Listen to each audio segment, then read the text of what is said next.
स्वागत है सभी का इस नई डीप डाइव में। आज का हमारा फोकस है छत्तीसगढ़ के लोक नृत्य। जो भी एस्पिरेंट्स यूपीएससी या सीजीपीएससी जैसे कॉम्पिटिटिव एग्जाम्स की तैयारी कर रहे हैं, उनके लिए ये पीडीएफ किसी सोने की खान से कम नहीं है। हम इन कलाओं को वहाँ के जनजीवन की धड़कन के रूप में डिकोड करेंगे। तो चलिए बिना देरी किए शुरू करते हैं। अब हम स्लाइड 1 देख रहे हैं। इस स्लाइड की पहली लाइन में ही एक बहुत तगड़ा स्टेटमेंट लिखा है कि छत्तीसगढ़ को लोक कला का प्रतत्व यानी एसेंस ऑफ फोक आर्ट कहा जाता है। देखिए, इस पहली लाइन का अर्थ बहुत गहरा है। एसेंस ऑफ फोक आर्ट का मतलब है कि इन आदिवासी और ग्रामीण अंचलों में ना कला सिर्फ एंटरटेनमेंट नहीं है, ये उनके जीने का तरीका है, एक हिस्सा है उनकी जिंदगी का। यानी अगर कोई प्रशासक या अधिकारी इन इलाकों में जाता है तो वहां की संस्कृति समझे बिना वो उन लोगों से जुड़ ही नहीं सकता। एकदम ठीक। इसलिए इस डॉक्यूमेंट की हर एक लाइन को हम उसकी हिस्टोरिकल बैकग्राउंड के साथ क्लियरली समझाएंगे ताकि कॉन्सेप्ट पूरी तरह क्लियर हो जाए। तो स्लाइड 1 का कॉन्सेप्ट क्लियर है। अब हम आगे बढ़ते हैं। अब हम स्लाइड 2 देख रहे हैं जिसमें एक बेहद अनोखे नृत्य का जिक्र है, सुआ नृत्य। इसकी पहली लाइन पढ़ें तो लिखा है कि यह केवल महिलाओं और किशोरियों द्वारा किया जाता है। हाँ, और दूसरी लाइन जो पीडीएफ में है वो इसका समय बताती है। ये धान की फसल पकने पर यानी लगभग दिवाली के आसपास होता है। लेकिन इस स्लाइड में जो सबसे हैरान करने वाली बात लिखी है वो ये है कि इसमें कोई भी वाद्य यंत्र यानी कोई भी इंस्ट्रूमेंट यूज नहीं होता। बिल्कुल, सिर्फ तालियों की थाप पर पूरा डांस होता है। महिलाएं एक गोला बनाती हैं और बीच में एक टोकरी रखी जाती है और उस टोकरी में तोते यानी सुआ की प्रतिमाएं होती हैं जी, जो शिव और गौरी का प्रतीक है। स्लाइड में एक टेक्निकल टर्म भी लिखा है एग्जाम के पॉइंट ऑफ व्यू से। इसे वियोग श्रृंगार का नृत्य भी कहा जाता है। ये वियोग श्रृंगार वाली लाइन बहुत इंपॉर्टेंट है एग्जाम के लिए। अब इसको सिंपल शब्दों में समझते हैं कि ऐसा क्यों। पुराने समय में जब पुरुष काम या व्यापार के लिए घर से दूर जाते थे ना, तो संचार के साधन नहीं थे। तो महिलाएं इस तोते को एक मैसेंजर या माध्यम बनाकर अपना प्रेम संदेश और दूरी का दर्द उन तक पहुंचाने की कल्पना करती थी। एग्जैक्टली। रात के सन्नाटे में बिना किसी ढोल के सिर्फ तालियों की लय पर गाना बहुत ही नेचुरल और इमोशनल तरीका है अपनी फीलिंग्स को एक्सप्रेस करने का। वाह, मतलब बिना किसी शोर के इतना गहरा इमोशन। चलिए अब स्लाइड 2 से आगे बढ़ते हैं। अब हम स्लाइड 3 देख रहे हैं। यहाँ विषय थोड़ा बदलता है और एनर्जी बढ़ती है। यहाँ सतनामी संप्रदाय के पंथी नृत्य की बात की गई है। हाँ, पंथी नृत्य। इस स्लाइड की हेडिंग ही है तेज गति की भक्ति। पीडीएफ कहती है कि ये नृत्य विशेष रूप से गुरु घासीदास जी की जयंती पर किया जाता है। जायतखम एक सफेद रंग का ऊंचा स्तंभ होता है जो सत्य, शांति और समानता का प्रतीक है। गुरु घासीदास जी ने यही रास्ता दिखाया था। जब डांस शुरू होता है तो स्पीड धीमी होती है, लेकिन धीरे धीरे गति इतनी तेज हो जाती है कि एक्रोबैटिक स्टंट्स होने लगते हैं। ह्यूमन पिरामिड बनाना, हवा में छलांग लगाना, ये सब पीडीएफ में साफ लिखा है। और स्लाइड के एंड में एक एग्जाम फैक्ट बॉक्स भी है।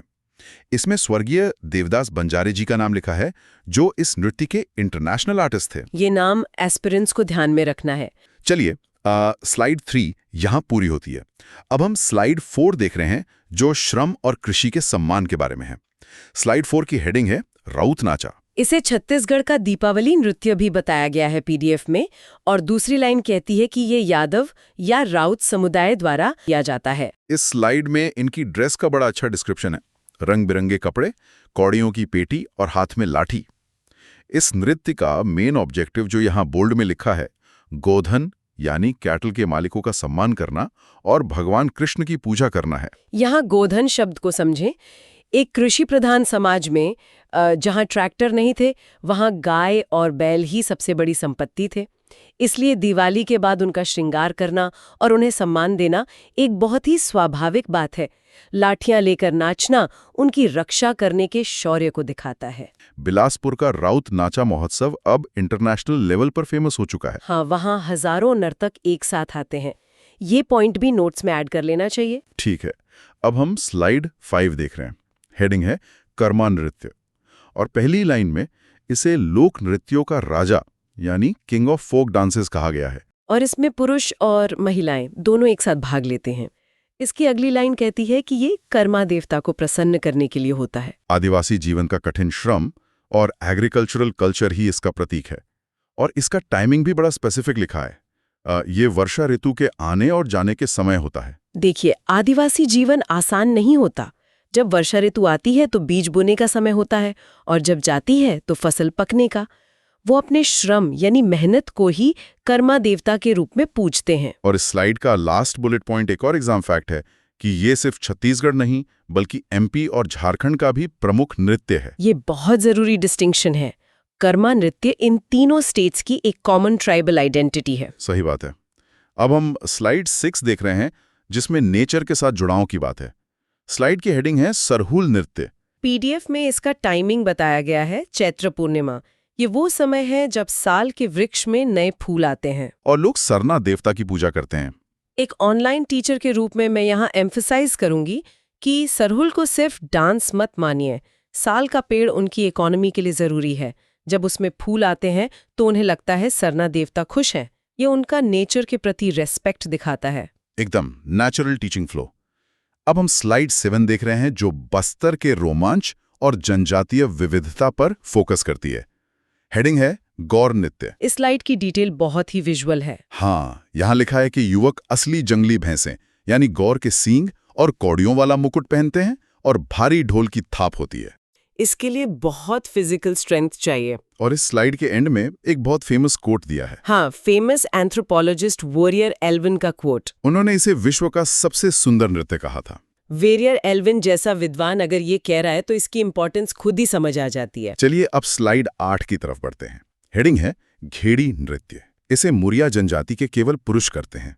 और पीडीएफ की अगली लाइन में लिखा है कि इसमें बांस की ऊंची घेड़ी यानी स्टिल्स पर चढ़कर तेज गति से नाचते हैं। इसे डिटोंग भी कहा जाता है। ये नाम याद रखने वाला है, डिटोंग। और इसका टाइमिंग है हरेली त्योहार। अब इस बांस पर चढ़ने का लॉजिक क्या है? देखिए, हरेली मानसून का त्योहार है। जंगल और गांव में बहुत कीचड़ हो जाता है।